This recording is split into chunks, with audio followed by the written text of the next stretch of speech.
நாம் இந்த வருட ஆண்டவர் நமக்கு கொடுத்த வாக்குத்தத்தத்தை எசேக்கியேல் 12ஆம் அதிகாரம் 25வது வசனத்தினுடைய முதல் பகுதி யாராவது சத்தமாய் வாசிக்கலாம்.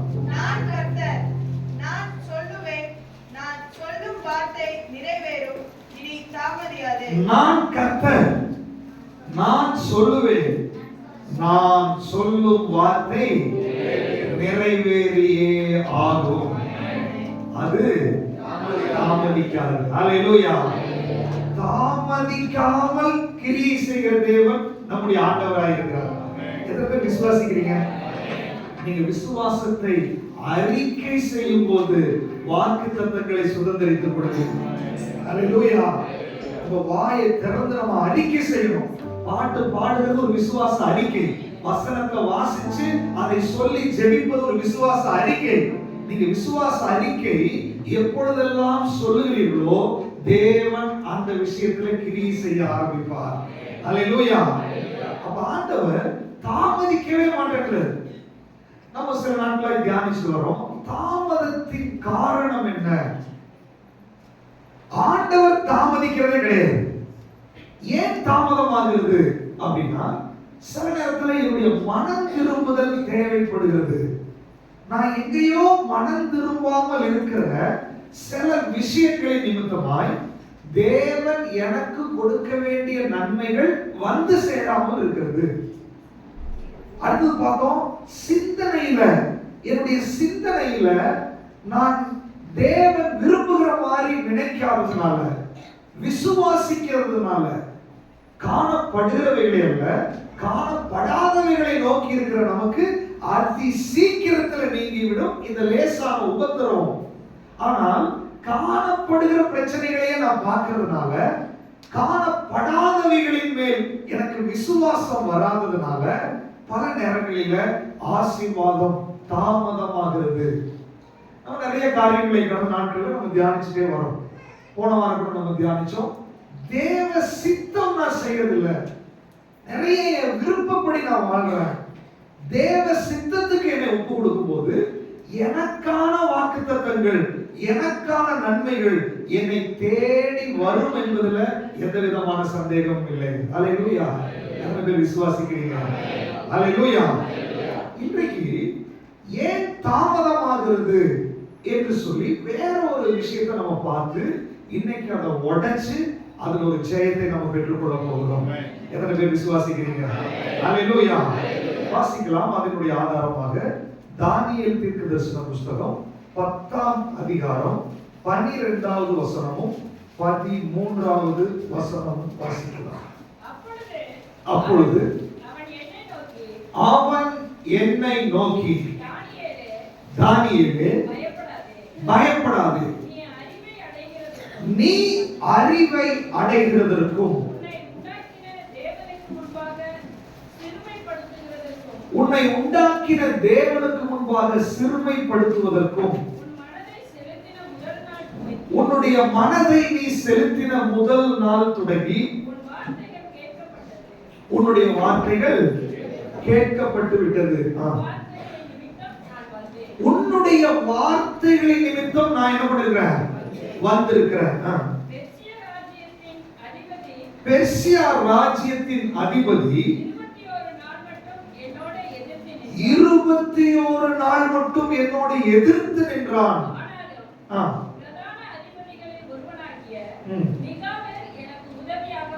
மிகாவேல் தூதன் எனக்கு உதவியாக வந்தான்.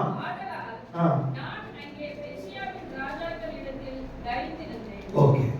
தானியேல் தீர்க்கதரிசன புஸ்தகத்துல தானியேல் சில காரியத்திற்காக 21 நாள் 3 வாரம் தன்னை சிறுமைப்படுத்தி உபவாசத்தோடும் ஜெபத்தோடும் தேவனுடைய சன்னிதானத்துல காத்திருக்கிறார். வேதம் சொல்கிறது, தானியேல் ஜெபிக்க தொடங்கின போதே, வேண்டிக் கொள்ளும் போதே என்ன நடந்துச்சு அப்படின்னா, அவனுக்கான பதில் வர ஆரம்பிச்சிருச்சு. அவனுடைய விண்ணப்பம் கேட்கப்பட ஆரம்பிச்சிருச்சு. அதற்கான பதில் ஆண்டவர் சாங்ஷன் பண்ணிட்டார். ஆனால் அந்த பதில் வருகிற வழியில பெர்சியா ராஜ்யத்தின் அதிபதி அப்படின்னா ஒரு தேசத்தை கண்ட்ரோல்ல வைத்திருக்கிறதான ஒரு ஸ்பிரிட். இது பெர்சியா ராஜ்யத்தினுடைய ராஜாவை குறித்து சொல்லல. ஒரு தேசத்தை ஆளுகை செய்கிற சில அந்தகார வல்லமைகள்.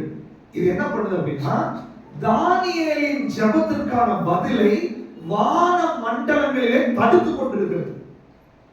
என்ன நடந்துச்சு? கீழே தானியேல் ஜெபம் 21 நாள் ஜெபம் நடந்துட்டு இருக்குது. ஜெபிக்க தொடங்கும் போதே பதில் வந்துருச்சு. ஆனா பதிலை இந்த அதிபதி தடுத்துட்டு இருக்கிறான். தடுத்துட்டு இருக்கும்போது பிரதான தூதனாகிய மிகாவேல் தூதன் இறங்கி வருகிறார். அந்த மிகாவேல் தூதன் அந்த தடுத்து கொண்டிருக்கிற பெர்சியாவின் அதிபதியோடு ஒரு யுத்தம் செய்து அங்க ஒரு விடுதலை நடக்குது. அதுக்கப்புறம் அந்த மெசேஞ்சர் தானியேலை தேடி வருகிறார். இதுதான் இந்த இடத்துல நம்ம வாசிச்ச ஒரு சம்பவம். அப்ப நீங்க நல்லா யோசிச்சுக்கோங்க. தேவன் ஒரு வாக்குத்தத்தத்தை நமக்கு கொடுக்கிறார். தேவன் நம்மோடு பேசுகிறார். ஆனால் அந்த வாக்குத்தத்தம் நிறைவேறாதபடிக்கு வான மண்டலங்களில் சில போராட்டம் உண்டு. உங்க தனிப்பட்ட வாழ்க்கையில வாக்குத்தத்தம் இருக்கலாம், உங்க குடும்பத்துக்கான வாக்குத்தத்தம் இருக்கலாம், சபைக்கான வாக்குத்தத்தம் இருக்கலாம். நாம் ஜெபிக்க தொடங்கும் போதே தேவன் சாங்ஷன் பண்ணுகிறார். காரணம், நாம் அவருடைய பிள்ளைகள், அவர் நம்முடைய தகப்பன். ஆண்டவர் சொல்லியிருக்கிறாரு, நீ கேள் நான் உனக்கு கொடுப்பேன், நீ கேளுங்கள் உங்களுக்கு கொடுக்கப்படும், தேடுங்கள் கண்டடைவீர்கள், தட்டுங்கள் உங்களுக்கு திறக்கப்படும். ஆண்டவர் வாக்குத்தத்தம் கொடுத்திருக்கிறார். அப்ப நான் கேட்கும் போது அவர் எனக்கு பதில் கொடுக்கிறார். அது மட்டும் இல்ல, வேதம் சொல்கிறது, நீ வேண்டிக் கொள்ளுவதற்கு முன்னமே உனக்கு இன்னது தேவை என்பதை பரமபிதா அறிந்திருக்கிறார். நீங்க ஜெபத்துல சொல்லுகிற வார்த்தைகள் அதனால ஆண்டவர் வர்றதில்ல. உன் இருதயத்துல என்ன வேண்டும் என்று நீ நினைக்கும் போது பரமபிதா அதற்கான சப்ளை உங்களுக்காக கொடுத்து கொண்டிருக்கிறார். எத்தனை பேர் விசுவாசிக்கிறீங்க? ஹல்லேலூயா. ஆனால் தேவ பிள்ளைகள் புரிந்து கொள்ள வேண்டிய ஒரு விஷயம் என்னன்னா, யார் மேல அழைப்பு இருக்கிறதோ, யாரை தேவன் தெரிந்தெடுத்திருக்கிறாரோ, எந்த குடும்பத்தின் மேல தேவனுடைய நோக்கம் இருக்கிறதோ, எந்த சபையின் மேல தேவனுடைய தரிசனம் இருக்கிறதோ, எங்கெல்லாம் தேவனுடைய திட்டம் இருக்கிறதோ, அங்கே அவர்களுக்கான பதிலை வான மண்டலங்களிலே தடை செய்து போராடுகிற ஒரு பொல்லாத ஆவியின் கூட்டம் உண்டு என்பதை நீங்களும் நானும் புரிந்து கொள்ள வேண்டும். இந்த இடத்துல பார்த்தா பெர்சியா தேசத்தினுடைய அதிபதி அப்படின்னா, ஒரு தேசத்துக்கு எப்படி ஒரு ராஜா இருக்கிறானோ, இப்ப இந்திய தேசத்திற்கு பிரசிடென்ட் இருக்காங்க, பிரதம மந்திரி இருக்காங்க, அமெரிக்கா தேசத்துக்கு பிரசிடென்ட் இருக்காங்க. இப்படி ஒவ்வொரு நாட்டிற்கும் அந்த நாட்டை ஆளுகை செய்கிற ராஜாக்கள் இருக்கிறது போல, ஒவ்வொரு தேசத்திற்கும் அதை ஆளுகை செய்கிற அந்தகார வல்லமைகள் இருக்கிறது. ஒவ்வொரு எல்லைகளுக்கும் ஒரு வல்லமை இருக்கிறது. இந்திய தேசம் என்றால் இதை அடிமைப்படுத்தி ஆளுகை செய்கிற சில பிசாசுகள் இருக்கிறது. தமிழ்நாடு என்றால் தமிழ்நாட்டை அடிமைப்படுத்தி ஆளுகை செய்கிற சில அந்தகார வல்லமைகள் இருக்கிறது. கோயம்புத்தூர் எடுத்தா கோயம்புத்தூரை ஆளுகை செய்கிற சில வல்லமைகள் இருக்கிறது. காந்தி மாநகர் எடுத்தா இதை ஆளுகை செய்கிற சில ஸ்பிரிட்ஸ் அந்தகார வல்லமை இருக்கிறது. உங்க குடும்பத்தை எடுத்தா உங்க குடும்பத்துக்கு எதிராக போராடுகிற சில ஆவிகள் இருக்கிறது. தனிப்பட்ட வாழ்க்கையில உங்களை எடுத்துக்கிட்டா உங்களுக்கு எதிராகவும் போராடுகிற அந்தகார வல்லமைகள் இருக்கிறது. எத்தனை பேர் அதை நம்புறீங்க? வேதம் சொல்லுகிறது இல்லையா? அப்போ இப்ப விஷயம் என்னன்னா, ஆண்டவர் தாமதிக்கிறார் அப்படின்னு சொன்னா அவர் தாமதிக்கல, அவர் தாமதிக்காம உங்களை ஆசீர்வதிக்கணும்னு நினைக்கிறார். ஆனால் இந்த வான மண்டலங்களில் இருக்கிற இந்த பொல்லாத ஆவியின் சேனைகளை முறியடிக்கும் போது தாமதம் மாறி ஆசீர்வாதங்கள் உங்கள் கரங்களிலே வந்து சேரும். அல்லேலூயா. எத்தனை பேர் விசுவாசிக்கிறீங்க? இப்போ வான மண்டலத்தில் இருக்கிற அந்த ஆவியை முறியடிக்கிறதுக்கு தானியேல் என்ன பண்ணார் அப்படின்னா, தானியேல் தேவனுடைய மனிதன், தானியேல் தேவனால் தெரிந்து கொள்ளப்பட்டவர். அவர் என்ன பண்றாருன்னா, வான மண்டலத்தில் இருக்கிற ஆவிகளோட அவரால் யுத்தம் பண்ண முடியவில்லை. நல்லா நீங்க கவனிக்கணும். ஜெப வீரன், தேவனால் அழைக்கப்பட்டவர், தேவனால் தெரிந்து கொள்ளப்பட்ட பாத்திரம். ஆனால் அவரால் வான மண்டலத்தில் இருக்கிற ஆவிகளோடு யுத்தம் செய்ய முடியவில்லை. அன்றைக்கு இருந்த தேவ மனிதர்கள் சாத்ராக் மேஷாக் ஆபேத்நேகோவா இருக்கட்டும், தானியேலா இருக்கட்டும், கண்களில் பார்க்கக்கூடிய ராஜாக்களுக்கு எதிர்த்து நின்றார்கள். நீ நிறுத்துறதை நான் வணங்க முடியாது, நீ கொடுக்கிறத நான் சாப்பிட முடியாது. எதிர்த்து நின்றார்கள், ஜெயம் எடுத்தார்கள். ஆனால் அவர்களால் கண்களில் பார்க்க முடியாத அந்தகார வல்லமைகள் வான மண்டலத்தில் போராடுகிற அந்த சேனைகளுக்கு எதிராய் இவர்களால் யுத்தம் செய்ய முடியவில்லை. அதனால்தான் மிகாவேல் தூதன் இறங்கி வருகிறார். மிகாவேல் தூதன் வந்து சப்போர்ட் பண்ணுகிறார். அங்க சப்போர்ட் பண்ணி ஒரு பெரிய யுத்தம் நடக்கிறது. தானியேலுடைய ஜெபத்திற்கு பதில் வந்தது. இன்றைக்கு புதிய ஏற்பாட்டின் காலத்துல நம்ம இருக்கிறோம். தானியேல் பழைய ஏற்பாட்டின் காலத்துல இருந்தார். புதிய ஏற்பாட்டின் காலத்துல நம்ம இருக்கும்போது இன்றைக்கு நம்ம திருவிருந்துல நம்ம வாசிச்சோம். கொலோசையர் 14 2ஆம் அதிகாரம் 14-15வது வசனத்துல அங்கே சொல்லப்பட்டிருக்கிறது, நமக்கு விரோதமாகவும் கட்டளைகளால் நமக்கு எதிராகவும் இருந்த கையெழுத்தை குலைத்து அதை நடுவில் இராதபடிக்கு எடுத்து சிலுவையின் மேல் ஆணி அடித்து, இப்பதான் ரொம்ப முக்கியம், துரைத்தனங்கள் அதிகாரங்களை உரிந்து கொண்டு வெளியரங்கமான கோலமாக்கி ஆவைகளின் மேல் சிலுவையில் வெற்றி சிறந்து விட்டார். ஹalleluya. எத்தனை விசுவாசிக்கிறீங்க? கரங்களை தட்டி ஆண்டவருக்கு மகிமை செலுத்தலாமா? தானியேலால் முடியாதது, தானியேலால் யுத்தம் செய்து ஜெயிக்க முடியாதது உங்களையும் என்னையும் படைத்த இயேசு சிலுவையில் முறியடித்து விட்டார். எத்தனை விசுவாசிக்கிறீங்க? துரைத்தனங்களை அதிகாரங்களை அவர் உரிந்து கொண்டார், அதன் மேல ஜெயம் எடுத்து விட்டார். அந்த ஆண்டவர் இன்றைக்கும் ஜீவித்துக் கொண்டிருக்கிறார். அப்ப அவர் என்ன விரும்புகிறார் அப்படின்னா, அந்த ஆண்டவர் சிலுவையில முறியடிச்சதுனால நீங்களும் நானும் அந்த வான மண்டலத்தில் இருக்கிற ஆவிகளோடு யுத்தம் செய்வதற்கு உங்களுக்கும் எனக்கும் வல்லமை இருக்குதா இல்லையா? இருக்குதா இல்லையா? தானியேலால முடியல, அது பழைய ஏற்பாடு. உங்களாலேயும் என்னாலேயும் முடியும், இது புதிய ஏற்பாடு. ஹalleluya. பழைய ஏற்பாடு கற்பலகைகளால் ஆனது, அது கண்ணுல பார்க்கலாம், வாயில படிக்கலாம். புதிய ஏற்பாடு உயிர்ப்பிக்கிற ஆவியானவர், இத கண்ணுல பார்க்க முடியாது, ஆவிக்குரிய மண்டலத்துல நடக்கிற வல்லமை. ஹalleluya. பழைய ஏற்பாடு எழுத்து கொல்லுகிறது, புதிய ஏற்பாடு இது உயிர்ப்பிக்கிற ஆவியானவராய் இருக்கிறார். ஹalleluya. பழைய ஏற்பாட்டுல ஒவ்வொரு நாளும் சடங்காச்சாரம். புதிய ஏற்பாட்டுல அப்படி இல்ல. கர்த்தரே ஆவியானவர், கர்த்தருடைய ஆவி எங்கேயோ அங்கே விடுதலை உண்டு. எத்தனை விசுவாசிக்கிறீங்க? இந்த புதிய ஏற்பாட்டுல வான மண்டலத்தில் இருக்கிற அந்த பொல்லாத ஆவிகளின் சேனைகளின் மேல உங்களுக்கும் எனக்கும் ஆண்டவர் அதிகாரம் கொடுத்திருக்கிறார். எத்தனை பேர் அதை நம்புறீங்க? சரி, இப்போ இயேசு சிலுவையில அந்த அதிகாரத்தின் மேல என்ன பண்ணாரு? ஜெயம் எடுத்து விட்டார். ஜெயம் எடுத்தார், மரித்தார், அடக்கம் பண்ணப்பட்டார், 3ஆம் நாள் உயிரோட என்ன பண்ணாரு? எழுந்துட்டார். இயேசு என்ன சொல்றாருன்னா, என்னை விசுவாசிக்கிறவன் நான் செய்யறதையும் செய்வான், என்னையும் பெரிய காரியங்களை செய்வான். அப்ப இவர் என்ன பண்ணாரு? இவர் செய்யாத எதுவுமே இல்லை. உலகத்திலையும் செஞ்சாரு, வான மண்டலத்தில் இருக்கிற ஆவிகளிலையும் செஞ்சாரு, பாதாளத்திலையும் அவர் செயல்பட்டாரு. அப்ப இவரால செயல்பட முடியாத இடமே கிடையாது.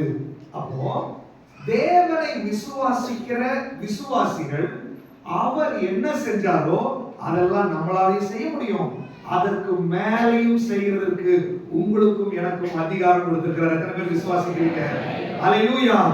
சொல்லுங்க, விசுவாச அறிக்கை பண்ணுங்க. ஆண்டவரே, புதிய ஏற்பாட்டின் காலத்துல வாழுகிற எனக்கு இந்த உலகத்திலும் வான மண்டலத்திலும் பாதாளத்திலும் ஆவிக்குரிய மண்டலத்திலும் யுத்தம் செய்யும்படி அதிகாரத்தை எனக்கு கொடுத்து விட்டீர். நான் விசுவாசிக்கிறேன். ஆமென். இதனாலதான் அவர் என்ன பண்றாரு? நேரா எபேசியர் 6ஆம் அதிகாரத்துக்கு நீங்க வந்தீங்கன்னா, வாசிக்கிற வசனத்தை நமக்கு எல்லாத்துக்கும் தெரிஞ்ச வசனம் தான். எபேசியர் 6ஆம் அதிகாரம். நீங்கள் பிசாசின் தந்திரங்களோடு எதிர்த்து நிற்க திராணி உள்ளவர்கள் ஆகும்படி தேவனுடைய சர்வாயுத வர்க்கத்தையும் போதும். அதுக்கப்புறம் மறுபடியும் வாசிக்கலாம். தேவனுடைய சர்வாயுத வர்க்கத்தை, அதாவது இயேசு கிறிஸ்துவினுடைய ஆயுதங்களை நீங்கள் தரித்துக் கொள்ளுங்கள். நல்லா கவனிச்சுக்கோங்க, சிம்பிளா நீங்க புரிஞ்சுக்கோங்க. எனக்கான ஆசீர்வாதங்கள் வரணும், தாமதம் மாறணும் அப்படின்னா தடை எங்க இருக்குதுன்னா ஆவிக்குரிய மண்டலத்துல இருக்குது, வான மண்டலங்கள்ல இருக்குது. அங்கே ஆவிகள் செயல்படுகிறது. நீங்க எப்ப அதை முறியடிக்கிறீங்களோ அப்பதான் விடுதலை நடக்கும். உங்க குடும்பத்துக்கு எதிராக, உங்க வாழ்க்கைக்கு எதிராக, உங்க பிள்ளைகளுக்கு எதிராக, ஆரோக்கியத்துக்கு எதிராக வான மண்டலத்துல ஒரு போராட்டம் இருக்குது. நீங்க எப்பெல்லாம் அதை அட்டாக் பண்றீங்களோ அப்பெல்லாம் கீழே விடுதலை நீங்க சுதந்திரித்துக் கொள்வீங்க. எப்படி அட்டாக் பண்றது? தானியேல் பழைய ஏற்பாடு மிகாவேல் வந்தாரு. ஆனா புதிய ஏற்பாட்டுல இயேசு கிறிஸ்து சிலுவையில் என்ன பண்ணாரு? முறியடித்தார். இயேசு கிறிஸ்துவினுடைய அதிகாரங்களை குறித்து அங்க சொல்லும்போது எபேசியர் 1ஆம் அதிகாரம் வாசிங்க, 20வது வசனத்திலிருந்து 23வது வசனம் வரைக்கும் யாராவது ஒருத்தர் சத்தமா வாசிங்க. அதிகாரத்துக்கும் வல்லமைக்கும் கர்த்தத்துவத்துக்கும் இம்மையில் மாத்திரமல்ல மறுமையிலும் பேர் பெற்றிருக்கும் எல்லா நாமத்துக்கும் மேலாய் அவர் உயர்ந்திருக்கத்தக்கதாக அவரை உன்னதங்களில் தம்முடைய வலது பாரிசத்தில் உட்காரும்படி செய்து எல்லாவற்றையும் அவருடைய பாதங்களுக்கு கீழ்ப்படுத்தி எல்லாவற்றையும் எல்லாவற்றாலும் நிரப்புகிறவருடைய நிறைவாகிய சரீரமான சபைக்கு அவரை எல்லாவற்றிற்கும் மேலான தலையாக தந்தவினார். நல்லா கவனிச்சுக்கோங்க, இந்த சத்தியத்தை நீங்க புரிஞ்சாதான் நீங்க கரெக்டா யுத்தம் பண்ண முடியும். இப்போ வான மண்டலங்களில் பொல்லாத ஆவிகள் இருக்கிறது. இந்த பொல்லாத ஆவிகளுக்கு மேலதான் உன்னதத்துல தேவன் வாசம் பண்றாரு. இந்த வான மண்டலத்துக்கு கீழே தான் நம்ம எல்லாம் வாசம் பண்றோம். இப்போ இயேசு என்ன பண்ணாரு? மேல இருந்த தேவன் மனித அவதாரம் எடுத்து கீழே மனிதனாய் பிறந்தார். பிறந்துட்டு என்ன பண்றாருன்னா சிலுவையில இந்த வான மண்டலத்தில் இருக்கிற பொல்லாத ஆவிகளின் மேல ஜெயம் எடுத்து இவர் ஜெயிச்சதுனால பிதாவானவர் என்ன பண்றாருன்னா எல்லா நாமத்திற்கும் மேலான நாமத்தை, உன்னதங்களில் உட்காரக்கூடிய வாய்ப்பை இயேசுவுக்கு கொடுத்து விட்டார். அப்ப இவர் சிலுவையில ஜெயிச்சதுனால வான மண்டலங்களில் கிரியை செய்கிற எல்லா ஆவிகளின் மேல இயேசு என்ற நாமத்திற்கு அதிகாரம் உண்டு. எத்தனை பேர் அதை நம்புறீங்க? அதனாலதான் இயேசு சொன்னா பிசாசு நடக்குது, இயேசு சொன்னா மந்திர வல்லமைகள் செயலிழந்து போயிடும், இயேசு சொன்னா விக்கிரக ஆவிகள் நடுங்க ஆரம்பிக்கும். காரணம், எல்லா நாமத்திற்கும் மேலான நாமம் இயேசு என்ற நாமம். ஹல்லேலூயா. இப்ப என்ன நடக்குது அப்படின்னா, இந்த இயேசுவை யாரெல்லாம் ஏற்றுக்கொள்ளுகிறார்களோ, யாரெல்லாம் இயேசுவை ஏற்றுக்கொண்டிருக்கீங்க? ஹல்லேலூயா சொல்லுங்க பார்ப்போம். இயேசுவை ஏற்றுக்கொண்ட மனிதர்கள். இப்ப பாருங்க, வான மண்டலத்துல ஆவிகள் இருக்குது, மனிதர்கள் கீழே இருக்காங்க. இதுக்கு கீழே தான் நம்ம எல்லாம். இப்போ இந்த ஆவிகளை நம்மளால ஜெயிக்க முடியாது. இது தூதர்களுடைய லெவல்ல இருக்கிற ஸ்பிரிட்ஸ், கண்ணுல பார்க்க முடியாது. இது எங்க வேணாலும் வேலை செய்யும், எங்க வேணாலும் கிரியை செய்யும். ஒரு சாதாரண மனிதன் இந்த ஆவிகளோடு யுத்தம் பண்ண முடியாது. இது பிசாசின் ஆவிகள். அப்போ ஆண்டவர் என்ன பண்ணார் அப்படின்னா, யாரெல்லாம் இயேசுவை ஏற்றுக்கொள்ளுகிறார்களோ, இப்ப நல்லா கவனிச்சுக்கோங்க, உன்னதத்தில் இருக்கிற ஆண்டவர் ஆவியா இருக்கிறவர் இயேசுவை ஏற்றுக்கொள்ளுகிற சாதாரண மனிதனுடைய உள்ளத்துக்குள்ள அவர் வந்தவர். ஆவிதான். ஆவியா உள்ள வந்த உடனே, அதே எபேசியர் 2ஆம் அதிகாரம் 7வது வசனத்தை வாசிங்க. இயேசு ஒருத்தருக்குள்ள போகும்போது ஒரு ரட்சிக்கப்பட்ட தேவ பிள்ளை என்னவா மாறுறான்னு பாருங்க. கிறிஸ்து இயேசுவுக்குள் நம்மை அவரோட கூட எழுப்பி உன்னதங்களிலே அவரோட கூட உட்காரவும் செய்தார். ஹல்லேலூயா. நல்ல கவனிங்க, கிறிஸ்து இயேசுவுக்குள் அவரோடு கூட எழுப்பி உன்னதங்களில அவரோடு கூட உட்கார செய்தார். அதாவது இயேசு உன்னதங்களில் உட்கார்ந்திருந்தார் இல்லையா, அவரை ஏற்றுக்கொள்கிறவர்களுக்கு இந்த துரைத்தனங்கள், அதிகாரங்கள், எல்லாத்துக்கும் மேலான உயர்ந்த பதவியை எல்லா தேவ பிள்ளைகளுக்கும் வேதம் கொடுத்திருக்கிறது. எத்தனை பேர் நம்புறீங்க? உண்மையில் நம்புறீங்களா? இதை நீங்க விசுவாசிச்சாதான் வான மண்டலத்துல யுத்தம் பண்ண முடியும். நிறைய நேரத்துல விசுவாசி என்ன பண்றாங்க, ஐயோ இதுக்கு வரம் பெற்ற பாஸ்டர்கள் வரணும், வேற யாராவது பாஸ்டர் வந்து ஜெபம் பண்ணணும். இல்ல, இயேசுவை ஏற்றுக்கொண்டா அவரை விட வரம் பெற்ற பாஸ்டர் வேற யாருமே கிடையாது. ஹல்லேலூயா. உன்னதங்களில் துரைத்தனங்கள், அதிகாரங்கள், கர்த்தத்துவங்கள், வல்லமைகள் எல்லாவற்றுக்கும் மேல உயர்ந்திருக்கிறவர் உங்களுக்குள்ளே வாசம் பண்ணி கொண்டிருக்கிறார். எத்தனை பேர் நம்புறீங்க? அதை உங்களுக்குள்ள அவர் வாசம் பண்ணி கொண்டிருக்கிறார். பிசாசை ஜெயித்தவர் உங்களுக்குள்ள இருக்கிறாரு. துரைத்தனங்களை ஜெயித்தவர் உங்களுக்குள்ள இருக்கிறாரு. வான மண்டலத்தில் இருக்கிற பொல்லாத ஆவியின் சேனைகளை முறியடித்தவர் உங்களுக்குள்ள இருக்கிறார். ஹல்லேலூயா. அவர் ஆவியா இருக்கிறார் உங்களுக்குள்ள. எப்பெல்லாம் அதை நீங்க விசுவாசிக்கிறீர்களோ நீங்கள் உன்னத அனுபவத்தில் நின்று ஜெயிக்க ஆரம்பிக்கிறீர்கள். ஹல்லேலூயா. தடைகள் வரும்போது, போராட்டம் வரும்போது நம்ம என்ன ஜெபம் பண்ணணும்னா, ஆண்டவரே பிசாசு போராடுற ஆண்டவரே, பிசாசு ஜெயிச்சுற ஆண்டவரே, என்னால முடியல ஆண்டவரே நீங்க சொன்னீங்கன்னா அதனுடைய அர்த்தம் என்னன்னா, இது எபேசியர் 2ஆம் அதிகாரத்தை நீங்க நம்பவே இல்லை. நீங்க சாதாரண மனிதனா இருந்து ஜெபிக்கிறீங்க. ஆனால் எபேசியர் 2ஆம் அதிகாரத்தை விசுவாசிக்கிறவன் எப்படி ஜெபிப்பான் அப்படின்னா, ஆண்டவரே நீர் எனக்குள்ள இருக்கிறீர் ஆண்டவரே, இந்த பிசாசனை ஜெயிக்க முடியாத ஆண்டவரே, இந்த ஆவிகளை முறியடிக்க முடியாத ஆண்டவரே, சத்துரு தோற்று போன ஆண்டவரே, நீர் எனக்குள்ள இருக்கிறீர் ஆண்டவரே, சர்ப்பங்களை தேள்களை மிதிக்கக்கூடிய வல்லமையை நீர் எனக்கு கொடுத்திருக்கிறீர் ஆண்டவரே, நான் உன்னதங்களில் உட்கார்ந்து இருக்கிற ஆண்டவரே, பிசாசு என் காலுக்கு கீழ் ஆண்டவரே, தானியேலால முடியாததை நான் செய்ய போறேன் ஆண்டவரே, பழைய ஏற்பாட்டு பரிசுத்தவான்களால் முடியாததை செய்து முடிக்கும்படி கர்த்தரின் கரத்தை பிடித்திருக்கிறதற்காக ஸ்தோத்திரம். மிகாவேல் தூதன் செஞ்ச வேலையை செய்யும்படி தேவன் என்னை அழைத்திருக்கிறார். எத்தனை பேர் விசுவாசிக்கிறீங்க? மிகாவேல் தூதனோட நீ பெரிய ஆளா?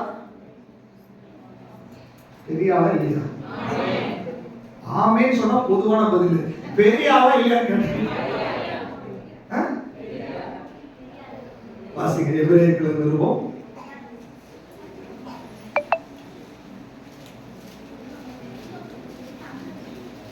1ஆம் அதிகாரம் 7வது வசனம் வாசிங்க. தேவதூதரை குறித்தோ தம்முடைய தூதர்களை காற்றுகளாகவும் தம்முடைய ஊழியக்காரரை தூதர்கள்னா யாரு? மிகாவேல் அதுல இருக்கிறாரு. ஊழியக்காரனா யாரு சொல்லுங்க. நீங்க உங்க பேரை போட்டு வாசிங்க. மிகாவேல் தூதனை காற்றுகளாகவும் உங்க பேரை போட்டு எண்ணெய் அக்கினியாகவும் ஆண்டவர் வைத்திருக்கிறார். வாசிங்க பார்க்க பவர் வருதான் பார்ப்போம். வாசிங்க. மிகாவேல் தூதனை காற்றுகளாகவும் சாமுவேலை அக்கினி வசனத்தை அணைஞ்சு போன மாதிரி வாசிக்கிறீங்க. உங்களுக்குள்ள அக்கினி வச்சிருக்கிறார் ஆண்டவர். ஹல்லேலூயா. தூதர்கள் எல்லாம் காற்றுகள் தான், நீங்கள் அக்கினி ஜுவாலைகளாய் மாற்றிருக்கிறார். ஹல்லேலூயா. உங்களுக்குள்ள அக்கினியை வைத்திருக்கிறார். வான மண்டலத்திற்கு பொல்லாத ஆவி உன்னுடைய நன்மைகளை தடுக்க முடியாது, உன்னுடைய ஆசீர்வாதத்தை தடுக்க முடியாது, உன்னுடைய மேன்மைகளை தடுக்க முடியாது, உனக்கு வருகிற நன்மைகளை தடுக்க முடியாது, உன் வழியை தடை செய்ய முடியாது, உன்னுடைய உயர்வை தடுக்க முடியாது. கர்த்தர் உன்னோடு கூட இருக்கிறார். ஹல்லேலூயா. அக்கினி ஜுவாலையாய் உன்னை மாற்றி இருக்கிறார். ஹல்லேலூயா. யாரெல்லாம் இதை விசுவாசிக்கிறீர்களோ நீங்கள் தாமதம் இல்லாமல் ஆசீர்வாதத்தை பெற்றுக் கொள்வீர்கள். யாரெல்லாம் இதை நம்புறீங்களோ நீங்க அனுதினமும் வான மண்டலத்தில் ஒரு யுத்தம் செய்ய ஆரம்பித்து விடுவீர்கள். நல்லா தெரிஞ்சுக்கோங்க. அனுதினமும் உங்களுக்கு எதிராக இருக்கிற யுத்தத்தை நீங்க செஞ்சிட்டீங்கன்னா அந்த நாள் முழுவதும் நீங்க சமாதானமா இருக்கலாம். குடும்ப பிரச்சனை கொண்டு வர்றதுக்கு வான மண்டலத்துல பிளான் நடக்குது. இச்சையின் ஆவி வான மண்டலத்திலிருந்து அனுப்பப்படுகிறது. கோபத்தின் ஆவி வான மண்டலத்திலிருந்து அனுப்பப்படுகிறது. திருட்டு ஆவி வான மண்டலத்திலிருந்து வருது. எசபேலி ஆவி வருகிறது. கொலையின் ஆவி வருகிறது. மரணத்தின் ஆவி வருகிறது. விபத்துகளை ஏற்படுத்துகிற ஆவி வருகிறது. நஷ்டங்களை ஏற்படுத்துகிற ஆவி வருகிறது. சமாதானத்தை கெடுக்கிற ஆவி வருகிறது. இதெல்லாம் நான் இந்த உலகத்துல நிம்மதியா வாழக்கூடாதுன்னு சொல்லி எழுப்பி போராடுகிறது. ஆனா ஆண்டவர் சொல்றாரு, உன்னை நான் அக்கினியாய் வைத்திருக்கிறேன், உன்னை நான் உன்னதங்களில் உட்கார வச்சிருக்கிறேன். நீ காலையில் எழுந்து உன்னத அனுபவத்துல நின்று கொண்டு நான் உன்னை வைத்திருக்கிற அந்த பதவியை நீ விசுவாசிச்சு அதிகாரத்தோடு நீ ஜெபிக்க ஆரம்பிக்கும் போது வான மண்டலங்கள் இருக்கிற ஆவிகள் உனக்கு கீழ் அடங்கும் என்று ஆண்டவர் சொல்லுகிறார். எத்தனை பேர் விசுவாசிக்கிறீங்க? விசுவாசிக்கிறவர்களால் நடக்கும் அடையாளங்களான என் நாமத்தினால பிசாசுகளை துரத்துவீர்கள், சத்துருவின் கிரிகளை அழிப்பீர்கள், சர்ப்பங்களின் தேள்களை மிதிப்பீர்கள், சத்துருவின் வல்லமைகளை மேற்கொள்வீர்கள், ஒன்றும் உங்களை சேதப்படுத்தாது. நம்புறீங்கல்ல? உண்மையில நம்புறீங்களா? அறிக்கை பண்ணுங்க. ஆண்டவரே, நீங்க அக்கினியா வச்சிருக்கீங்கப்பா. வான மண்டலத்தில் ஆவிகளின் மேல கட்டளை கொடுக்கல. இயேசுவின் நாமத்தில் எனக்கு விரோதமாய், என் குடும்பத்துக்கு விரோதமாய், என்னுடைய நன்மைகளுக்கு விரோதமாய், என்னுடைய ஆசீர்வாதத்துக்கு விரோதமாய், என்னுடைய மேன்மைகளுக்கு விரோதமாய் போராடுகிற பொல்லாத பிசாசே, இயேசுவின் அதிகாரமுள்ள நாமத்தினால உன்னை கட்டளை சொல்லுகிறேன். அக்கினியாய் பட்சிக்கிற அக்கினியாய் கர்த்தருடைய மகிமை உனக்கு வெளிப்படும்படி ஆண்டவருடைய நாமத்தில் கட்டளை கொடுங்க.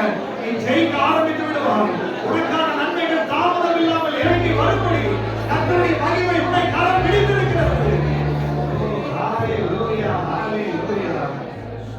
இப்போ ஏன் என்ன அக்கினியா வச்சாரு அப்படின்னா, வாசிங்க எபிரேயர்கள் நிருபம் 12ஆம் அதிகாரம் 29வது வசனம். நம்முடைய தேவன் எப்படி இருக்கிறாராமா? பட்சிக்கிற அக்கினியாய் இருக்கிறார். கிறிஸ்துவானவர் மகிமையின் நம்பிக்கையாய் நமக்குள்ளே வாசம் பண்ணுகிறார். எத்தனை பேருக்குள்ள இயேசு வாசம் பண்றாரு? எத்தனை பேர் விசுவாசிக்கிறீங்க? இயேசு பரலோகத்தில் இருக்கிறாரா, உங்களுக்குள்ள இருக்கிறாரா? சத்தமா சொல்லுங்களேன். உங்களுக்குள்ள இருக்கிற தேவன் அன்புள்ளவர், அவர் இரக்கம் உள்ளவர், அவர் தயவுள்ளவர், அவர் மன்னிக்கிறவர், அவர் தகப்பன், அவர் ஒரு சிநேகிதன், அவர் ஒரு தேவன். இதெல்லாம் வெளிப்படுறாரு. அதே நேரத்துல அவர் பட்சிக்கிற அக்கினியாய் இருக்கிறார். எத்தனை பேர் நம்புறீங்க? உங்களுக்குள்ள இருக்கிறவர் பட்சிக்கிற அக்கினியாய் இருக்கிறார். அவர் அக்கினியா இருக்கிறதுனால அந்தகார வல்லமைகள் எழுப்பும் போது நானும் அக்கினியாய் மாறுகிறேன். ஹalleluya. அக்கினியாய் மாறணும். எதுல? ஆவியில அந்த அக்கினி வெளிப்படணும். ஆவியில அந்த ஃபயர் வெளிப்படணும். உங்க ஜெபத்துல அந்த அக்கினி வெளிப்படணும். உங்க அந்நிய பாஷையில அந்த அக்கினி வெளிப்படணும். அதுக்காக தான் அக்கினி பாஷை உங்களுக்கு கொடுத்திருக்கிறாரு. ஆவியில நிறைஞ்சு நீங்க ஜெபம் பண்ணும்போது உங்க கண்ணுக்கு ஒண்ணுமே தெரியாம இருக்கலாம், ஆனா வான மண்டலத்துல ஒரு பெரிய யுத்தம் உங்களால் நடத்தப்படுகிறது. ஹalleluya. அது சாதாரண யுத்தம் அல்ல. மிகாவேலே டைரக்டா வந்து டீல் பண்ண விஷயத்தை சாதாரண அற்ப ஜனங்களாகிய உங்களையும் என்னையும் டீல் பண்ணும்படி கர்த்தர் நமக்கு உயர்ந்த பதவியை கொடுத்திருக்கிறார், அதிகாரத்தை கொடுத்திருக்கிறார், வல்லமையை கொடுத்திருக்கிறார். சபைக்கு அந்த அதிகாரம் உண்டு. இந்திய தேசத்தை ஆளுகை செய்கிற அதிபதியை கட்டி போடக்கூடிய அதிகாரம் சபைக்கு தேவன் கொடுத்திருக்கிறார். எத்தனை பேர் விசுவாசிக்கிறீங்க? கோவை பட்டணத்தை ஆளுகை செய்கிற அதிபதியை கட்டி கீழ் அடக்கும்படி சபைக்கு தேவன் ஆளுகை கொடுத்திருக்கிறார். ஹalleluya. நீ குடியிருக்கிற எல்லைகளுக்கு எதிராக போராடுகிற விக்கிரக ஆவிகளா இருக்கலாம், அந்தகார வல்லமைகளா இருக்கலாம், அதை கட்டி கீழ் அடக்கும்படி கர்த்தர் உனக்கு அதிகாரம் கொடுத்திருக்கிறார். ஹalleluya. நீ வேலை செய்யற இடத்துல இருக்கிற கிரியைகளை கட்ட உன்னால முடியும். நீ டிராவல் பண்ணுகிற இடத்துல இருக்கிற கிரியைகளை கட்ட உன்னால முடியும். நீ குடியிருக்கிற எல்லைகளில் இருக்கிற ஆவிகளை கட்டுவதற்கு உன்னால முடியும். ஏனென்றால் அக்கினி ஜுவாலைகளுக்கு அந்த கண்களை உடையவர் உனக்குள்ளே வாசம் பண்ணி கொண்டிருக்கிறார். நீ அந்த ஆவிகளுக்கு எதிராக யுத்தம் பண்ணும் பொழுது உன்னை அக்கினியாய் மாற்றுவார். உன் ஜெபம் அக்கினியாய் மாறும். உன்னுடைய வார்த்தைகள் அக்கினியாய் மாறும். உனக்குள்ள ஒரு அக்கினி வெளிப்படும். இன்னைக்கு ஆண்டவர் சொல்றாரு, அப்படிப்பட்ட அக்கினி ஜுவாலைகளை உங்களை மாற்றும்படி கர்த்தர் கிரியை செய்து கொண்டிருக்கிறார். எத்தனை பேர் விசுவாசிக்கிறீங்க? ஹalleluya. தானியேல்னால இது முடியல பழைய ஏற்பாட்டுல, ஆனால் உங்களுக்கும் எனக்கும் அந்த பெரிய மேன்மை ஆண்டவர் கொடுத்திருக்கிறார். ஹalleluya. இடைவிடாமல் ஜெபம் பண்ண பயபக்தியா இருந்த அந்த தேவ மனிதர்களுக்கு எல்லாம் அந்த பாக்கியம் கிடைக்கல. ஆனால் பலவீனமும் போராட்டமும் தோல்வியும் மறுதலிக்கிறவர்களும் அவிசுவாசிகளுமா இருக்கிற உங்களுக்கும் எனக்கு அந்த அதிகாரத்தை ஆண்டவர் கொடுத்திருக்கிறார். எத்தனை பேர் அந்த அதிகாரத்தை பயன்படுத்தணும்னு நினைக்கிறீங்க? நான் சொல்றேன், உங்க வாயில அதை நீங்க எப்பெல்லாம் விசுவாசிச்சு அறிக்கை பண்றீங்களோ, நான் சொல்றேன், இன்று முதல் வான மண்டலங்கள் இருக்கிற ஆவிகள் உனக்கு எதிராயும் உன் குடும்பத்துக்கு எதிராயும் உன்னுடைய நன்மைகளுக்கு எதிராயும் செயல்படவே முடியாது. எத்தனை பேர் நம்புறீங்க? உங்களுக்கு வர நிறைய போராட்டங்கள் பிரச்சனைகள் வந்து ஏதோ மனிதர்களால் வர்றது கிடையாது. ஏதோ குடும்பத்துல உங்க கணவனால வர்றதோ மனைவியால வர்றதோ உங்க வேலை செய்யற இடத்துல வர்றதோ கிடையாது. அதுக்கு பின்னாடி வான மண்டலத்துல பொல்லாத ஆவிகள் போராடி கொண்டிருக்கிறது. ஆண்டவர் சொல்றார், உன் கண்கள் திறக்கப்படணும், நீ அக்கினியாய் மாறணும், உன்னுடைய ஜெபம் அக்கினியாய் மாறணும். அதிகாலை எழுந்து நீ வான மண்டலத்துக்கு ஆவிகளை கட்டணும். ராத்திரி நேரங்கள்ல உன் குடும்பத்துக்கு எதிராக போராடுகிற ஆவியை கட்டணும், அதை கீழே அடக்கணும். ஆண்டவர் சொல்றாரு, உன் கையில அந்த அதிகாரத்தை நான் கொடுத்திருக்கிறேன், உனக்கு அந்த வல்லமை நான் கொடுத்திருக்கிறேன், உன்னுடைய நாவில் அந்த அதிகாரத்தை கொடுத்திருக்கிறேன். நீ அதை பயன்படுத்தாவிட்டால் சத்துரு உன்னை மேற்கொள்ள ஆரம்பிக்கிறார். நீ பயன்படுத்தினால் சத்துருவை நீ காலின் கீழே போட்டு மிதிக்க ஆரம்பித்து விடுவார். அல்லேலூயா. விசுவாசிக்கிறீங்க? இதற்காக தான் ஆண்டவர் நமக்கு அபிஷேகத்தை கொடுத்திருக்கிறார்.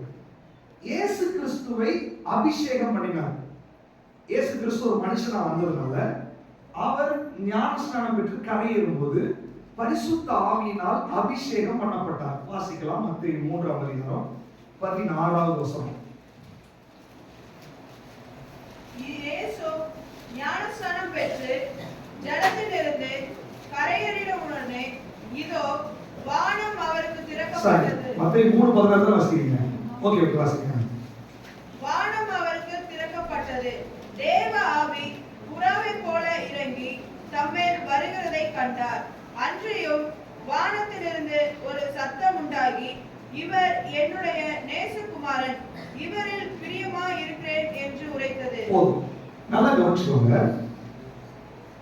ஒவ்வொரு விசுவாசியையும் தேவ பிள்ளைகளையும் அக்கினியாய் மாற வேண்டும் என்று தேவன் விரும்புகிறார்.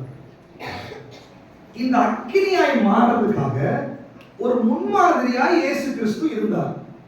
அவர் என்ன பண்ணார் அப்படின்னா, கீழே வந்த உடனே, பூமிக்கு வந்த உடனே ஊழியத்தை தொடங்கும் போது ஞானஸ்நானம் பண்ணப்பட்டார். நீங்க இந்த வசனத்தை கவனிச்சீங்கன்னா, அக்கினியாய் அபிஷேகம் பண்ணப்படவில்லை, புறாவை போல இறங்கி அவர் மேல ஆவியானவர் என்ன பண்ணாரு, வந்தார். அப்போஸ்தலர் நடவடிக்கைகள் 2ஆம் அதிகாரத்துல நீங்க வாசிக்கும் போது, வாசிங்க 2ஆம் அதிகாரம் 3வது வசனம் 4வது வசனத்தை வாசிங்க. அல்லாமலும் அக்கினிமயமான நாவு நாவுகள் போல பிரிந்திருக்கும் அவர்களுக்கு காணப்பட்டு அவர்கள் ஒவ்வொருவர் மேலும் வந்து அமர்ந்தது. அவர்கள் எல்லாரும் பரிசுத்த ஆவியினாலே நிரப்பப்பட்டு ஆவியானவர் தங்களுக்கு தந்தரின வரத்தின்படியே வெவ்வேறு பாஷைகளை பேசத் தொடங்கினார்கள். நல்லா கவனிச்சுக்கோங்க, நல்லா கவனிக்கணும். நீங்க வான மண்டலத்துல ஆவிகள் தடுக்கிற என்னோட ஆசீர்வாதத்தை நான் அதை ஜெயிக்கிறதுக்கான அக்கினியாய் மாறணும்னு தேவன் விரும்புகிறார். நான் எப்பொழுது அக்கினியாய் மாற முடியும் அப்படின்னா, ஆதி அப்போஸ்தலருடைய காலகட்டத்துல பரிசுத்த ஆவியானவர் அக்கினிமயமான நாவுகளால் அவர்கள் மேல அபிஷேகத்தை கொடுத்தார். அதற்கு பிற்பாடு அவர்கள் அக்கினியா இருந்தார்கள். இயேசு கிறிஸ்து ஞானஸ்நானம் பெற்று கரையேறின போது பரிசுத்த ஆவியானவர் புறாவை போல அவர் மேல இறங்கி வந்தார். நீங்க நல்லா கவனிச்சுக்கணும். நம்ம முன்னாடியே வாசிச்ச எபிரேயர்ல தேவனை குறித்து வேதம் என்ன சொல்லுதுன்னா, நம்முடைய ஆண்டவர் பட்சிக்கிற அக்கினியா இருக்கிறார். வெளிப்படுத்தின விசேஷத்துல வாசிக்கிறோம், அக்கினி ஜுவாலைகளுக்கு ஒத்த கண்களை உடையவர். அவருடைய பிரசன்னத்திலேயே பர்வதங்கள் எல்லாம் மெழுகு போல உருகுதுன்னா எந்த அளவுக்கு பவர்ஃபுல்லா இருப்பார் அவர், இல்லையா? மோசேக்கு தரிசனம் கொடுக்கும்போது முச்செடி எரியுது, அப்படியே அந்த அக்கினியில தான் அவர் தரிசனம் கொடுத்தார். அப்ப நம்முடைய ஆண்டவர் பட்சிக்கிற அக்கினி. சோ இவர் வந்து அக்கினியா மாற வேண்டிய அவசியமே இல்லை, ஆல்ரெடி அவர் பட்சிக்கிற அக்கினியா தான் இருக்கிறார். அவர் பூமியில வந்து அக்கினியாவே செயல்பட்டுனா ஒருத்தரும் உயிரோடு இருக்க மாட்டான். அவர் என்ன பண்ணாரு, ஒரு சாந்தமுள்ள ஒரு ஆவியோடு இந்த பூமிக்கு இறங்கி வந்தார். அதனால அவருடைய ஊழியத்தின் அடையாளமாய் பரிசுத்த ஆவியானவர் புறாவை போல ரூபம் கொண்டு இறங்கி வந்தார். அதனாலதான் இயேசு கிறிஸ்துவினுடைய பெயர் உலகத்தின் பாவத்தை சுமந்து தீர்க்கிற தேவ ஆட்டுக்குட்டி. அவர் யூதா கோத்திரத்து சிங்கம் தான், அக்கினி தான். ஆனால் அவர் வந்தது தேவ ஆட்டுக்குட்டியாய் உலகத்தில் என்ன பண்ணாரு, வந்தார். ஆனா அவர் ஊழியம் செய்யும் போது ஆல்ரெடி அவர் அக்கினியா தான் இருக்கிறாரு. அவர் தன்னை கண்ட்ரோல் பண்ணிட்டு பூமிக்கு வந்தார். சிலுவையில் அடிக்கப்படும் போது கண்ட்ரோல் பண்ணிட்டு விட்டு கொடுத்தார். அப்போ பிசாசை பார்க்கும் போது அந்த அக்கினி வெளிப்பட ஆரம்பிச்சது. பிசாசுகள் அலறிச்சு, வியாதி கட்டுகள் உடைச்சது. இயேசுவே என்னை ஏன் வேதனைப்படுத்துகிறீர்கள் என்று அலற ஆரம்பிச்சது. பிசாசு எங்கெல்லாம் பார்த்தாலும் அக்கினி புறப்பட்டுச்சாங்க. மனிதர்களை பார்க்கும்போது மனதுருக்கம் வெளிப்பட்டுச்சு. தேவன் அப்படி வெளிப்பட்டார். அவருடைய நாட்கள் முடிஞ்ச உடனே சீசர்களுக்கு அதிகாரத்தை கைமாறுகிறார். அங்க கைமாறும் போது அவருக்கு தெரியும், நம்மெல்லாம் பலவீனம் உள்ளவர்கள், நம்மெல்லாம் இயலாமை உள்ளவர்கள், அப்ப நமக்கு ஒரு அக்கினி தேவை. அவர் என்ன பண்ணாரு? பரிசுத்த ஆவியினுடைய அக்கினியை சீசர்கள் மேல பொழிந்தருளினார். ஹல்லேலூயா. என்னைக்கு இந்த அக்கினி இவங்க மேல இறங்குச்சோ அன்று முதல் இவர்கள் அக்கினி ஜுவாலைகளாய் மாற ஆரம்பித்தார்கள். ஹல்லேலூயா. இயேசு கிறிஸ்துவினுடைய ஊழியத்தை நீங்க வாசிக்கும் போது வாசிங்க, லூகாஸ் விசேஷம் 3ஆம் அதிகாரம் 16வது வசனத்தை 60 சத்தமா வாசிங்க. யோவான் எல்லாருக்கும் பிரதித்திரமாக, நான் ஜலத்தினால் உங்களுக்கு ஞானஸ்நானம் கொடுக்கிறேன், என்னிடம் வல்லவர் ஒருவர் வருகிறார், அவருடைய பாதரட்சைகளின் வாரை அவிழ்க்கிறதற்கும் நான் பாத்திரன் அல்ல, அவர் பரிசுத்த ஆவியினாலும் அக்கினியினாலும் உங்களுக்கு ஞானஸ்நானம் கொடுப்பார். நல்லா இருந்துச்சு. இப்ப இயேசு கிறிஸ்து மத்தவங்களுக்கு என்ன ஞானஸ்நானம் அவர் கொடுக்க போறாராமா? பரிசுத்த ஆவியினாலையும் கொடுப்பாரு, அக்கினியினாலையும் கொடுப்பாரு. நல்லா கவனிச்சுக்கணும். பரிசுத்த ஆவியினுடைய அபிஷேகம் நமக்கு எதற்கு தேவை அப்படின்னா, பரிசுத்த ஆவியினால் அவரை நம்மை நிரப்பிக் கொண்டிருக்கும் போது என்ன நடக்கும்னா, அவருடைய சுபாவங்கள் நமக்குள்ள வெளிப்படும். அன்பு, சந்தோஷம், சமாதானம், நீடிய பொறுமை, தயவு, சாந்தம், இச்சையடக்கம், ஆவிக்குரிய வரங்கள் வெளிப்படும். இதெல்லாம் பரிசுத்த ஆவியானவர் நமக்குள்ள செயல்படுவார். அதே நேரத்துல அவருடைய அக்கினி நமக்குள்ள வெளிப்படும் பொழுது நாம் அக்கினி ஜுவாலைகளாய் மாற ஆரம்பிப்போம். ஹல்லேலூயா. அப்ப ஆண்டவர் என்ன விரும்புறார் அப்படின்னா, ரட்சிக்கப்பட்ட ஒவ்வொரு தேவ பிள்ளைகளையும் உங்களை உன்னதத்துல நான் உட்கார வச்சிருக்கிறேன், உயர்ந்த அனுபவத்துல வச்சிருக்கிறேன். உங்களுக்கு எதிராக இருக்கிற பிசாசை நீங்களே முறியடிச்சு தாமதம் இல்லாமல் நன்மைகளை நீங்க பெற்றுக்கொள்ள நான் விரும்புறேன். அதற்காக நான் உங்களுக்காக பரிசுத்த ஆவியினுடைய அபிஷேகம் என்ற வரத்தை கொடுத்திருக்கிறேன். அந்த அபிஷேகத்துக்குள்ள உங்களை நான் நினைக்கும் போது என் சுபாவத்தை உங்களுக்குள்ள வைப்பேன். உங்க கேரக்டர் மாறும், உங்க பேச்சு மாறும், உங்களுக்குள்ள பாரம் வரும், என்னுடைய இருதயம் உங்களுக்குள்ள வரும். இது ஒரு பாகம்.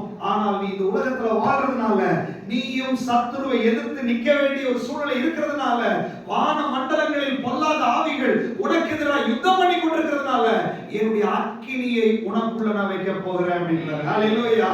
ஹல்லேலூயா. இன்னைக்கு ஆண்டவரே நீங்க ஜெபம் பண்ண, ஆண்டவரே நான் ஆவிக்குரிய மனிதனா இருக்கிறேன், நான் ஜெபம் பண்றேன், ஆனா என் ஜெபத்துல பவர் வெளிப்பட மாட்டேங்குது, நான் ஜெபம் பண்ணா பிசாசுகள் ஓட மாட்டேங்குது, நான் ஜெபம் பண்ணா வான மண்டலத்துல கட்ட முடிய மாட்டேங்குதுன்னு சொல்லி யாராவது ஏங்கி கொண்டிருந்தீங்கன்னா, இன்னைக்கு ஆண்டவர் சொல்றாரு, உனக்காகவே பரிசுத்த ஆவியானவருடைய அக்கினி அபிஷேகத்தை உனக்காக வைத்திருக்கிறார். ஹல்லேலூயா. யாரெல்லாம் அந்த வாஞ்சை இருக்கிறதோ, யாருக்கு இந்த அபிஷேகம் வரும் தெரியுமா? யாருக்கு பிசாசின் மேல ஒரு வெறி வருகிறதோ, யாருக்கு பிசாசின் கட்டுகளை அடக்கணும்னு சொல்லி வெறி வருகிறதோ, யார் பிசாசுக்கு எதிராய் செயல்பட வேண்டும் என்று விரும்புகிறீர்களோ, அவர்கள் மேல அந்த அக்கினி வெளிப்பட ஆரம்பிக்கும். எத்தனை பேருக்கு அக்கினி வேணும் இருக்கிறீங்க? ஹல்லேலூயா. ஹல்லேலூயா. ஆண்டவருடைய விருப்பம் என்ன தெரியுமா? அவருடைய பிள்ளைகள், அவருடைய பிள்ளைகள் எல்லாரும் அக்கினியாய் இருக்க வேண்டும் என்று தேவன் விரும்புகிறார். ஹல்லேலூயா. அது என்ன அர்த்தம் தெரியுமா? நீ நடக்கும் போதே பிசாசுகள் அலற வேண்டும் என்று விரும்புகிறார். மாந்திரீகம் செய்கிற நீ போகும்போதே கட்டுகள் உடைக்கப்பட வேண்டும் என்று விரும்புகிறார். உனக்கு எதிராய் சூழ்ச்சி செய்கிற செய்வினைகள், ஏவல்கள், வசியங்கள், விக்கிரக கட்டுகள் எல்லாம் கீழ் அடங்க வேண்டும் என்று விரும்புகிறார். தேவ பிள்ளையே, அழைப்பை பெற்ற தேவ பிள்ளையே, அபிஷேகம் பண்ணப்பட்ட தேவ பிள்ளையே, உனக்கு எதிராய் சத்துரு செய்கிற சூழ்ச்சியை முறியடிக்கிறதுக்கு வேற ஒரு ஆள் வர வேண்டிய அவசியம் இல்லை, மிகாவேல் வர வேண்டிய அவசியம் இல்லை. உனக்குள்ள அந்த அக்கினியை வைத்திருக்கிறார், உனக்குள்ள அந்த அபிஷேகத்தை வைத்திருக்கிறார். நீ ஜெபிக்கும் போது, நீ அக்கினியாய் ஜெபிக்கும் போது உனக்குள்ள அந்த அக்கினி புறப்பட ஆரம்பிக்கும். என்னங்கிறத விசுவாசிக்கிறீங்க? ஒரே ஒரு உதாரணத்தை சொல்லி நம்ம ஜெபம் பண்ண போறோம். வாசிக்கலாம். மோசேயுடைய காலகட்டத்துல வாசிக்கலாம். யாத்திரையாகமத்தின் புத்தகம் 9ஆம் அதிகாரம் 23வது வசனத்தை வாசிக்கலாம். அப்படியே மோசே தன் கோலை வானத்திற்கு நேராக நீட்டினான். மோசே தன் கோலை வானத்திற்கு நேராக நீட்டினான். அப்பொழுது இடி முழக்கங்களையும் கல்மழையையும் அனுப்பினார். அக்கினி தரையின் மேல் வேகமாக ஓடிற்று. எகிப்து தேசத்தின் மேல் கர்த்தர் கல்மழையை பெய்ய பண்ணினார். நல்லா கவனிச்சுக்கோங்க. ஒரு தேவ பிள்ளையினுடைய அதிகாரத்தை நீங்க பாருங்க. எத்தனை பேர் ஆண்டவருக்காக வைராக்கியம் நிக்கணும்னு ஆசை? எத்தனை பேர் அந்தகார வல்லமையின் கீழ் அடங்கணும்னு ஆசை? இந்த ஆசை உங்களுக்கு வரலன்னா நீங்க ஆண்டவருடைய திட்டத்திலே இல்லைன்னு அர்த்தம். ஏன்னா ரட்சிக்கப்பட்ட ஒருவருக்கும் இந்த ஆசை வரணும். நீங்க யாரா வேணாலும் இருக்கலாம். உங்களை ஆண்டவர் அக்கினியா இருக்கணும் தான் விரும்புறது. ஏன்னா சர்ச்சுக்கு வரோம், ஜெபம் போய் இதோட போதும், இதுக்கு இல்ல. அந்தகார வல்லமையை கீழடக்கிறதுக்கு உங்களை வச்சிருக்கிறாரு. அதுக்குதான் அக்கினி அபிஷேகத்தை பரிசுத்த ஆவியினாலையும் அக்கினியினாலும் உங்களை அபிஷேகிக்க போகிறார். ஹல்லேலூயா. இப்போ மோசே தன்னோட கோலை நீட்டுறாரு பாருங்க. மோசேயுடைய வலது கரத்துல தேவனுடைய பலத்த சத்துவத்தின் வல்லமை வெளிப்பட்டுச்சாமா. இவர் கோலை நீட்டின உடனே அடையாளமா பண்ணி காமிச்சாரு. என்ன நடக்குது? மேல அவர் கோலை வானத்துக்கு நேரா தான் நீட்டுறாரு. அப்படின்னா மேல வான மண்டலங்களில் இருக்கிற ஆவிகளுக்கு நேரா நீட்டுறாரு. நீட்டின உடனே என்ன நடந்துச்சு? உடனே இடி முழக்கம் உண்டாச்சு. அப்புறம் கல்மழை உண்டாயிடுச்சு. அப்புறம் அக்கினி வெளிப்பட்டுச்சு. எகிப்து தேசத்தின் மேல் வாதை வர ஆரம்பிச்சிருச்சு. ஹல்லேலூயா. ஒரு தேவ பிள்ளை ஒரு தேசத்தின் அதிபதி அடக்கக்கூடிய வல்லமை இருக்குது. ஒரு தேவ பிள்ளைக்கு வான மண்டலத்தில் இருக்கிற அந்தகார ஆவிய இருக்கிற இடத்துல அப்படியே நிறுத்தக்கூடிய பவர் உங்களுக்குள்ள இருக்குது. ஹல்லேலூயா. நீங்க செய்வேனா மாந்திரிகம் ஏவல் அது இதுன்னு சொல்லி இதெல்லாம் பயந்துட்டு இருக்க வேண்டிய அவசியம் கிடையாது. உங்களுடைய கோலை, அழைப்பு என்ற கோலை, விசுவாசம் என்ற கோலை, உன்னுடைய அதிகாரம் என்ற கோலை, உன்னுடைய நாவின் அதிகாரத்துல எப்பெல்லாம் நீ பிரயோகிக்கிறாயோ அப்பொழுது இடி முழக்கங்கள் உண்டாகும், கல்மழைகள் உண்டாகும், அக்கினி நதியாய் ஓடும், அக்கினி உனக்குள்ளிருந்து புறப்படும், கர்த்தருடைய வல்லமை உனக்குள்ளிருந்து வெளிப்படும், அந்தகார வல்லமைகள் எல்லாம் கீழடங்க ஆரம்பிக்கும். நான் சொல்ற இந்த சபையில அநேக பிசாசுகளை துரத்தக்கூடிய அதிகாரமுடையவர்களாய் மாற போகிறீங்க. ஆண்டவருடைய அதிகாரம் கொடுக்க போகிறாரு. நீங்க போகும்போது மந்திர கட்டுகள் எல்லாம் உடையும், மறைஞ்சிருக்கிற மந்திரிக வல்லமைகள் எல்லாம் வெளியே வரும். சில வீடுகளுக்குள்ள இருக்கிற தகுதிகள் எல்லாம் நீங்க போகும்போது ஆட்டோமேட்டிக்கா வெளியே வரும்.